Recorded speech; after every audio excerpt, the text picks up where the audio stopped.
చెల్లిస్తూ ఎంతగానో అయ్యా ఈ యొక్క ప్రియ బిడ్డలు తండ్రి రాత్రి పగలు కష్టపడి తండ్రి వారి యొక్క వంతు సహాయము చేస్తూ అయ్యా ఎంతగానో సహకరించినటువంటి ఇదిగో నా యొక్క ప్రియ బిడ్డలందరినీ మీరు జ్ఞాపకం చేసుకుంటున్నాం.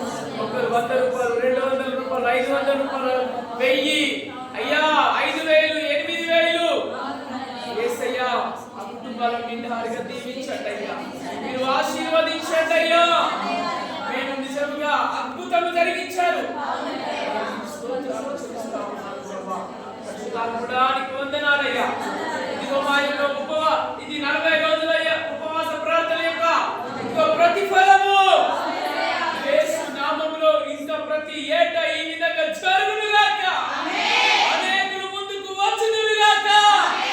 బలమైన సేవ జరుగును గాక. మీకు స్తోత్రాలు చెల్లిస్తూ కృతజ్ఞతాస్తుతులు చెల్లిస్తూ అయ్యా అనేకులు ఆత్మీయులు మా యొక్క అయ్యా ఆత్మీయులు దూర ప్రాంతం నుండి వచ్చారు ప్రభా. ఇదిగో నన్ను ఇంతగా దీవించండి, ఆశీర్వదించి అభివృద్ధి పరచండి యేసు నామములో. అయ్యా నీ యొక్క పరిచర్యలో తండ్రి ఎవరైతే చీపురు పట్టినా, ఎవరైతే గ్లాసు పట్టినా యేసు క్రీస్తు నామములో కుటుంబాలు దీవించబడును గాక, ఆశీర్వదించబడును గాక.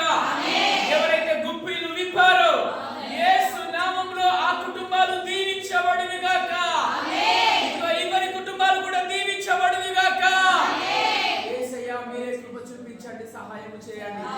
ఇంకా దినదినము మా యొక్క బండపర ప్రాంతం బాప్టిస్ట్ చర్చిని ఇదిగోనైనా ఇంకా అంచెలంచెలుగా దీవించండి. మా సంఘం యొక్క సరిహద్దులని విశాలపరచండి. నీకు స్తోత్రాలు. చక్కటి ఆత్మీయాన్ని బట్టి నీకు వందనాలు. నా సంఘాన్ని బట్టి నీకు వందనాలు. మీ యొక్క ప్రేమను బట్టి నీకు స్తోత్రాలయ్యా. నిండారుగా దీవించండి, ఆశీర్వదించి అభివృద్ధి పరచు. వారి ఎంత బాధలో ఉన్నా, అయ్యా ఎంత కష్టంలో ఉన్నా వారి దాంట్లో వారు ఇచ్చారయ్యా. అయ్యా నీకు స్తోత్రాలు. వారి బలాన్ని పెట్టారయ్యా.